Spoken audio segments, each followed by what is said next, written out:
The neighborhood seemed serene that afternoon, the kind of stillness where every small sound mattered.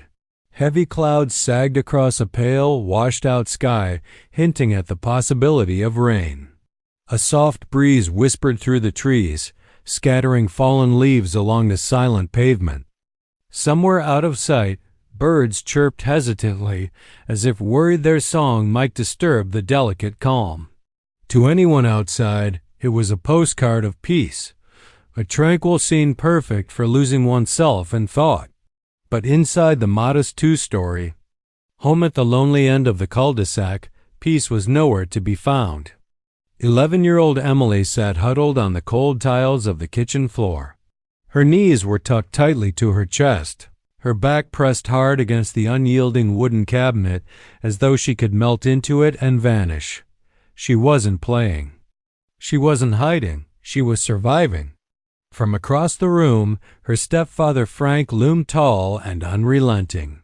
He stood like a dark storm in the middle of the kitchen, one hand tightly gripping a thick leather belt, knuckles pale with the strain of rage he didn't even try to control. His other hand trembled, not out of fear but out of anger teetering on the edge of explosion. "You think you can just do whatever you want in this house?" Frank growled, his voice low and sharp as broken glass. The sound hung in the air, heavy and threatening. Emily didn't answer. She didn't cry, didn't plead. Long ago, she had learned that words only added fuel to his fury. Silence was her only shield, fragile and weak though it was. She kept her head down, her small body motionless, but inside, her heart pounded so loudly it felt impossible that he couldn't hear it. Each beat seemed to echo in her ears, rattling through her skull, while fear wrapped itself around her like a constricting vine.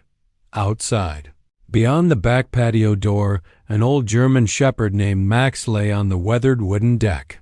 His eyes were cloudy with age, but his ears perked up sharply. His head lifted just enough to catch the tension inside. He couldn't see what was happening, but he didn't need to. He knew the sounds. He knew the rhythm of Frank's anger, the scuff of boots across the kitchen floor, the crash, the silence, the tears.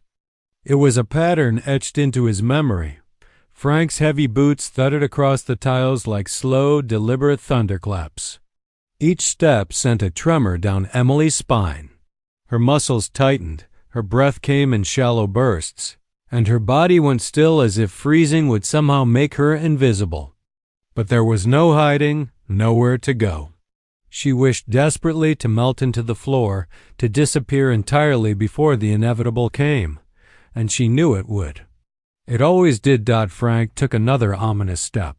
His shadow seemed to grow larger and darker, swallowing the kitchen whole.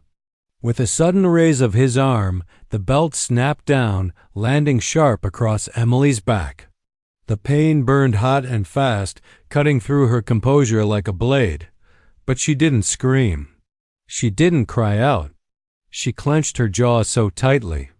Her teeth ached, her eyes squeezed shut against the tears building behind them. The sting of the belt hurt, but she could take the pain. What she couldn't handle was the fear of making him angrier. "You think I like this?" Frank spat, pacing now with heavy, agitated steps. "You think I want to come home to this mess?" His voice rose, bouncing off the walls and slicing into the quiet like a knife. He lashed out again. The belt cracked harshly through the air before striking her arm. Emily's small body flinched instinctively, but she kept her mouth clamped shut. She would not give him the satisfaction of a response. Tears welled in her eyes, not out of pain, but from the crushing weight of her helplessness.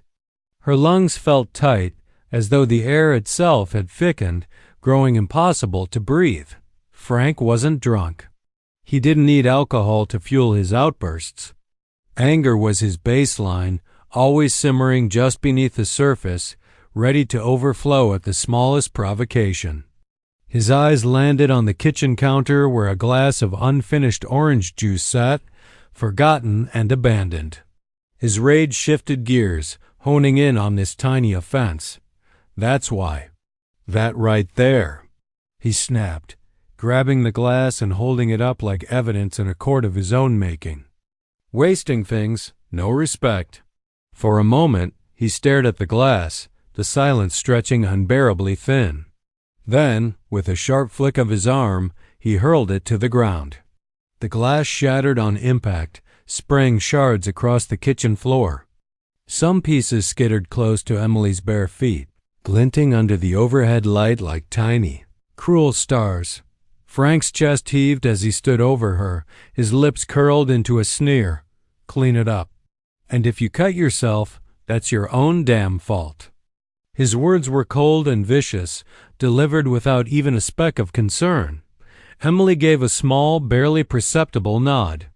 Slowly, cautiously, she uncurled herself, crawling forward on her knees toward the broken glass. Her hands trembled as she reached for the jagged pieces, her fingers already raw from countless moments like this. Max, still on the patio, pushed himself to sit up fully, his ears twitching with every noise that filtered through the thin door. The crash of glass, the venom in Frank's voice, the absence of Emily's cries. None of it was new, but familiarity didn't dull its cruelty. A low guttural sound escaped his throat, not quite a growl, not quite a whine, but something different. Heavy with emotions he couldn't express. Inside, Emily picked up a shard glittering dangerously in the artificial light. It looked strangely beautiful in its delicate edges until it sliced into her skin. A sharp pain followed, and a thin red line appeared on her fingertip. Blood trickled down her hand in a warm, steady flow. She quickly wiped it against the hem of her shirt, her motions frantic but measured. She couldn't risk Frank seeing it. "Stop crying. You're not bleeding that bad," the phantom voice of his past scolding echoed in her head, though he hadn't said it yet this time. Her breathing slowed, shallow, and deliberate. Every move she made was calculated, quiet. One wrong sound could summon another strike. Frank was already restless, pacing down the hallway, muttering to himself, "Next time, maybe you'll think twice before wasting things." His voice faded, a distant storm rumbling away, but his presence lingered like a shadow Emily couldn't escape. She reached the sink and pulled out an old, stained rag. Her cut throbbed as she wrapped the cloth tightly around her finger. The material soaked red almost immediately. The air in the kitchen carried a strange mix of orange juice, sweat, and the faint metallic tang of blood. The shattered glass still sparkled across the floor, but to Emily, it wasn't beautiful. It was dangerous. Max pressed his gray muzzle to the glass of the door. His cloudy eyes followed Emily's every move. He saw the way her shoulders hunched. He saw her pain. He saw the blood. And he saw what Lauren, Emily's mother, never could or perhaps never wanted to.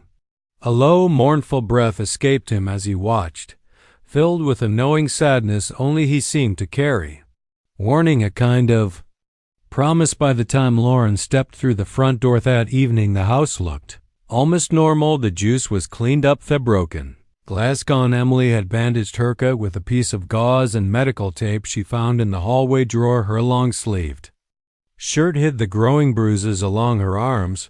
Frank sat on the couch, TV remote in hand, legs crossed like any ordinary stepfather, enjoying the quiet. He even smiled when Lauren walked in. "Babe, how is work?" "Tiring," she replied, forcing a smile. Her eyes scanned the room, then landed on Emily standing quietly in the kitchen doorway.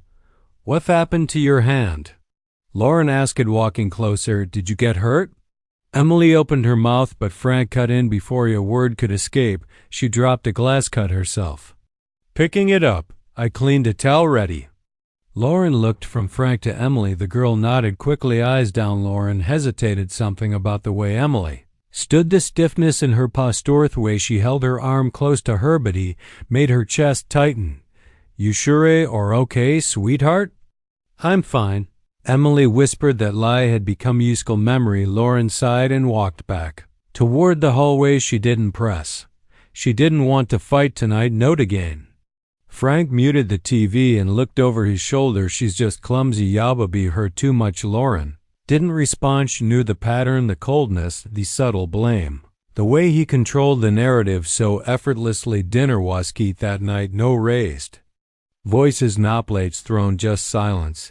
The kind fat wraps around the walls like smoke feckin' that makes you question if what y'all think you saw actually happened at Alf House was asleep, or at least pretending to be. Emily lay in bed staring at the ceiling, the dull throb in her arm pulsing with every heart beatin'. Then, like it often did in the quiet, her mind drifted to a time before. Frank pictured her real dad, his warm, iced way he used to carry her on his shoulders, always laughing. He never yelled, he never hurt her. She missed him so much.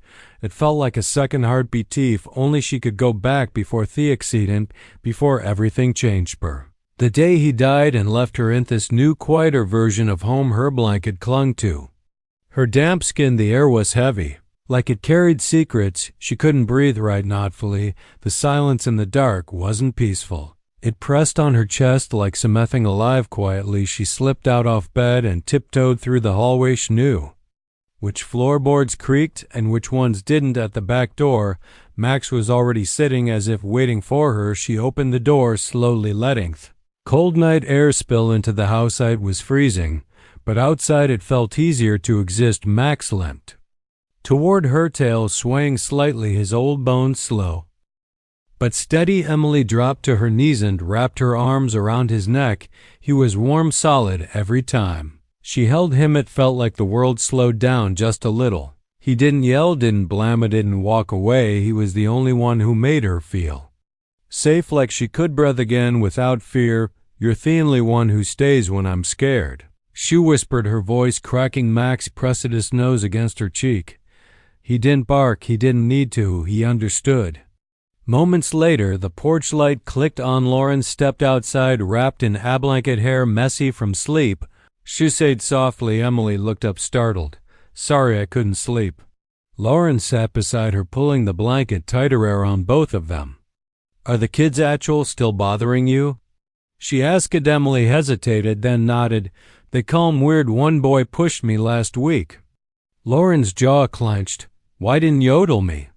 I didn't want to worry you, Emily murmured. Lauren kissed the top off her head. I want to know when something's wrong.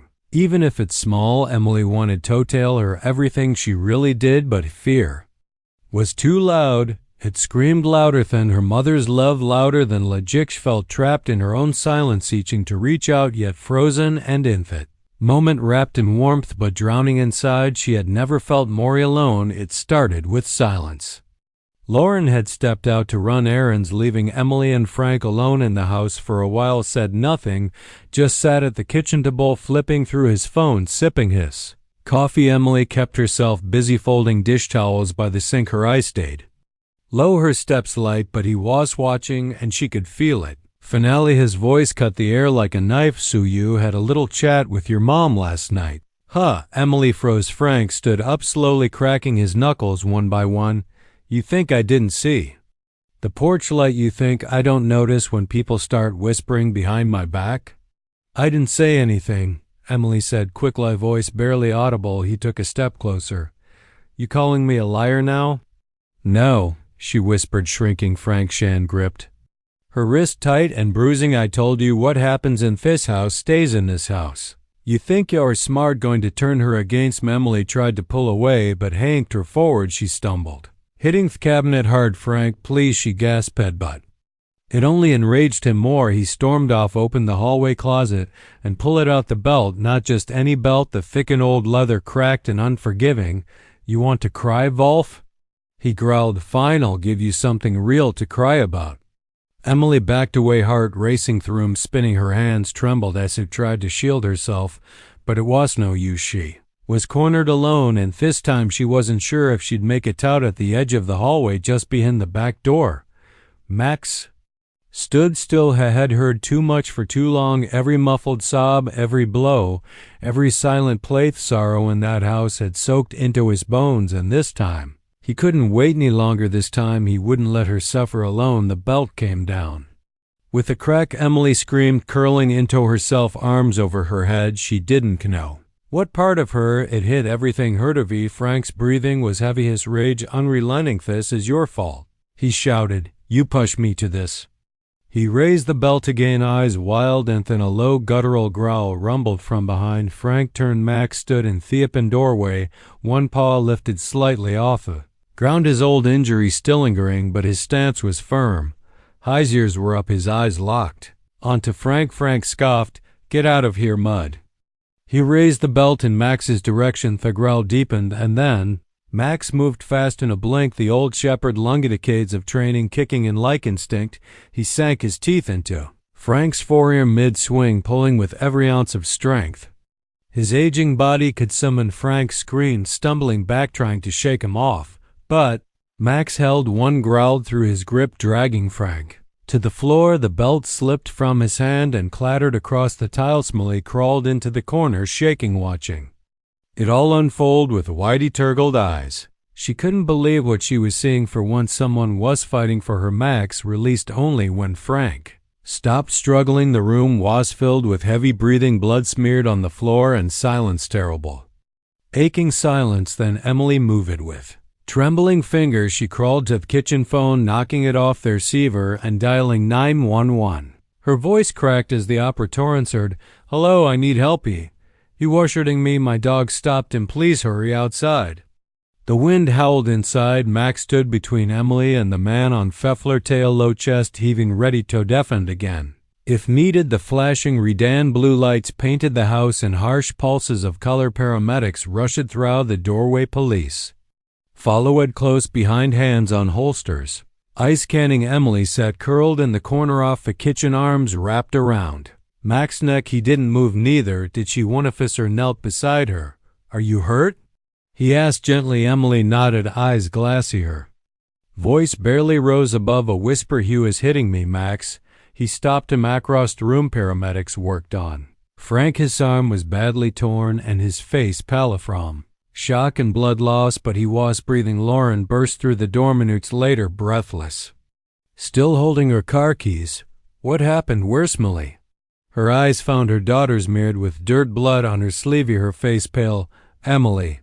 She gasped, rushing over. She reached out to touch her, but Emily pulled away, slightly noting rejection, but in fear that everything would vanish if she moved too fast. Lauren turned to the officers. "Somebody tell me what happened." One of them looked down at a notepad, then up again. "Your daughter called 9001. She was being attacked by her stepfather. The dog intervened, saved her life, honestly." Lauren's face collapsed, turned to Emily, voice cracking. "Why didn't you tell me?" Tears spilled down Emily's cheeks. "I was scared," she whispered. "He said if I told anyone it would be worse." And with that, Lauren broke. The guilt sliced deeper than anything she'd ever known. She saw it now, the quiet pain, the unspoken fear, the way Emily had learned to shrink inside herself. She had brought this man into their lives, trusting his charm, his calm voice, the way he smiled in public. She had let him in, and he had broken her child. The weight of that truth crushed at her. A scream built in her chest, but it never came out, only silence, thick and suffocating. How could she not have seen it? How could she let it happen under her own roof? She felt like a traitor to her own blood, but she wouldn't let it end this way, not with silence, not with guilt. She didn't know how to fix what had been broken, but she knew one thing: she would spend the rest of her life trying to earn back her daughter's trust, trying to build a life where Emily could breathe without fear. It wasn't just about starting over, it was about making sure Emily never had to flinch in her own home again. An investigator spoke quietly to another officer nearby. "Looks like the dog acted in justified defense and no charges against the animal." Max lay beside Emily, head resting on her lap, his job done. And for the first time in a long time, she wasn't afraid anymore. 3 weeks later, the house stood quiet, empty. No more shouts echoing off the walls, no more footsteps that made Emily's stomach twist. Boxes were stacked in the hallway, just a few. Most of what they owned had been left behind. Some things weren't worth taking. Lawrence stood by the door, keys in hand, eyes scanning the living room one last time. Max sat in the back seat of the car, already waiting. Gimli stood by the window, watching the branches sway in the breeze. "Ready?" Lauren asked softly. Emily nodded, but didn't turn around. "Where are we going?" she asked, voice almost too quiet to hear Lauren. Look to head out toward the road somewhere far, somewhere quiet, somewhere no one will ever hurt you again." Emily said nothing, but for the first time she believed if he didn't look back as the car pulled away, the house behind them shrank in their view. Mirror, just walls and windows, no, not a home. Max rested his head on Emily's lap, his body warm and steady. Sharing her fingers through his fur and looked up at her with those same old gentle eyes, she whispered, "Thank you." And he blinked slowly like he already knew. Out the window the world rolled by, new towns, open fields, different skis, but inside Emily the ache would take longer to leave. She wasn't healed, not yet, but she wasn't hiding anymore either. And as the car drove farther away, one thought lingered in her mind. How many of the girls are still out there, still quiet, still afraid, still waiting for someone or something to save them? Some heroes don't wear badges, some heroes don't speak, but sometimes they have 4 legs and they never leave you.